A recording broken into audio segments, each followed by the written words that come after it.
Hello people, can you see me? Yet again, this is another abstract moment, and I'll be speaking to you about what to expect within the first 3 weeks of getting any new piercing, whether it be facial, body, oral, you know, all those who are winking at that, you know, just keep it serious. So what to expect within 3 weeks? You're going to expect heavy swelling, you're going to expect bleeding, scabbing, and crusting. Also, you're going to expect a lot of pain depending on where you've pierced. It differs. So, like places like helix or places like the lip, the tongue, the nose, they all heal differently and they all have a way of dealing with the trauma. So that's what I'll be giving you info on.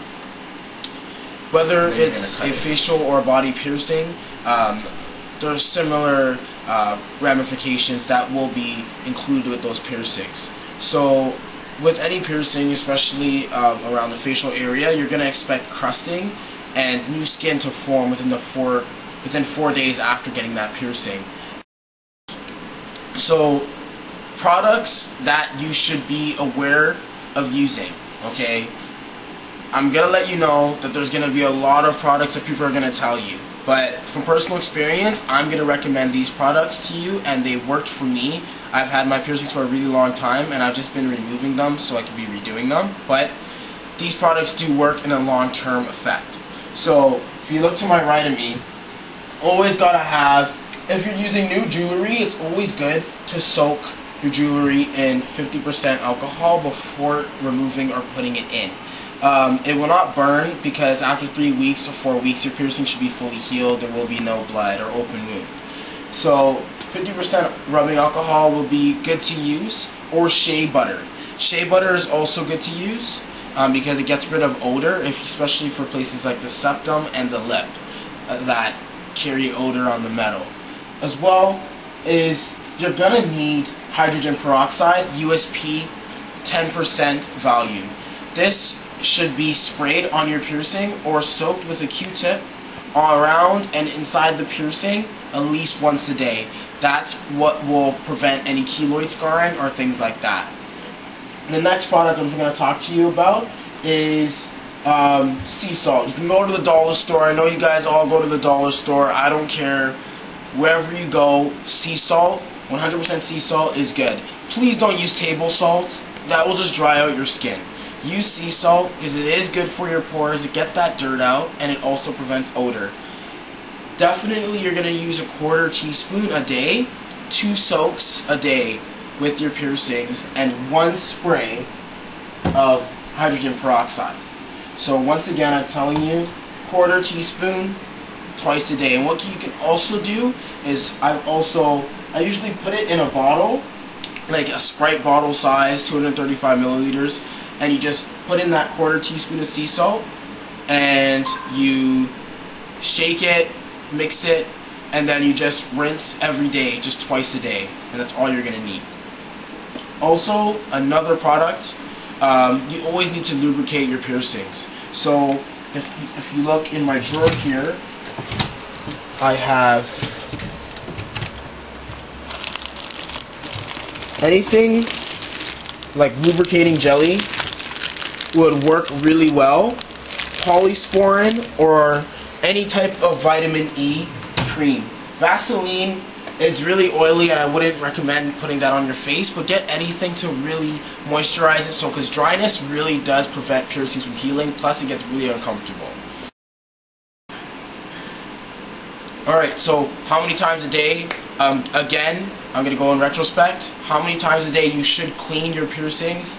Definitely, you're looking at any oral piercings such as your dimples, your snake bites, spider bites, Monroe, Madonna, any lip piercing, you need to constantly rinse, especially within the first 3 weeks to prevent swelling and even more swelling. Cold water rinses. Every time you have a meal, for all you smokers out there, please mouthwash after each time you smoke and eat. Just because you don't know what kind of bacteria is in that type of food that you're eating, or if you're sharing water bottles with people, you definitely want to rinse. So 3 times a day you want to rinse at least, but after each meal, that's what I recommend.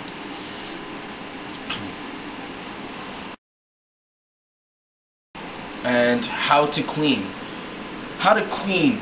Well, you can't just, you know, put your dirty hands on your face and expect you to be all clean and, you know, nice. Because on the human body, that's where a lot of bacteria is spread through these things. So what you want to do is try to avoid picking. Don't pick. Because in 4 days or 5 days after your piercing, if it's pierced right, you do form crusting. And that crusting does get kind of wet and it dries up. And it's not pus. I'm going to let you know the difference between an infection and crusting later on. But you're going to use a Q-tip or a cotton ball swab. If you use a Q-tip or a cotton ball swab, or as well, you can also use a sponge. Any type of soft adhesive sponge that can be easily dabbed, just like you're exfoliating your skin, something like that around the piercing. You do not want to pull on the piercing or pick, because that will just even cause more trauma to the piercing and elongate the actual healing time.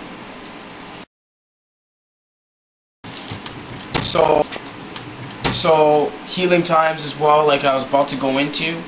So with healing, you're looking at minimum 3 weeks to 4 weeks, even months. Some piercings take to heal.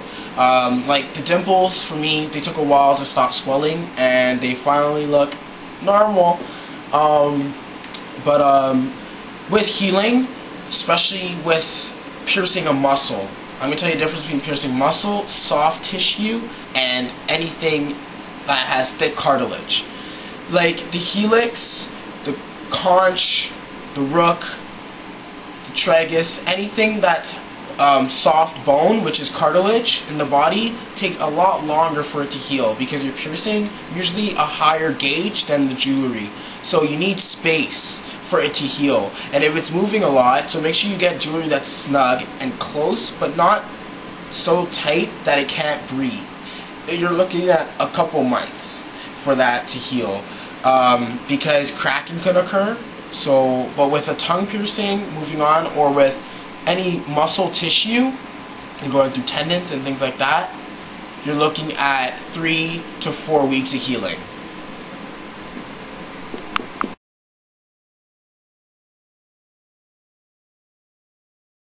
Moving on. And what you should do is never pick at that crust. And then, what are we gonna... Okay, let's talk about... I'll edit it on the thing, don't worry. No, fuck. It's okay, I will edit it on Movie Maker. Okay, so next. Okay, okay, how about we set it up like this then? Okay, can you go on your computer and type up like each category so I know? See. Alright, so for the blah blah blah. Okay, take 2, and we are good for action. Alright, with any piercing, especially any oral piercings I'm going to talk to you about, you got to make sure that... Sorry, that's my bad. Okay. Okay. Okay, 2, 3, and action.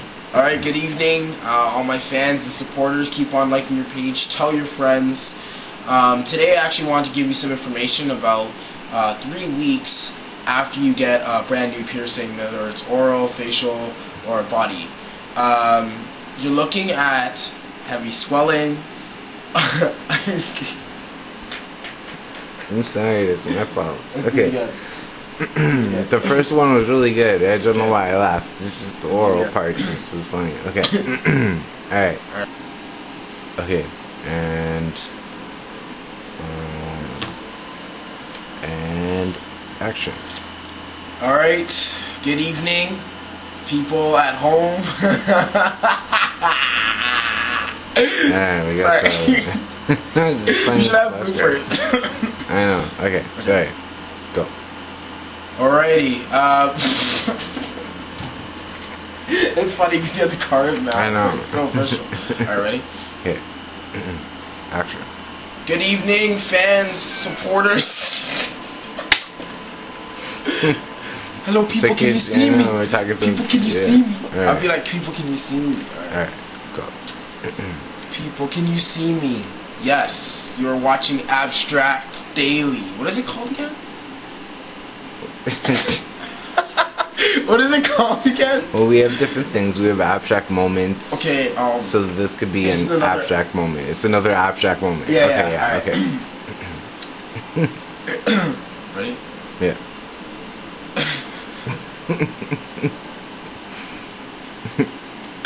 Alright, ready? Okay. Alright. Alright.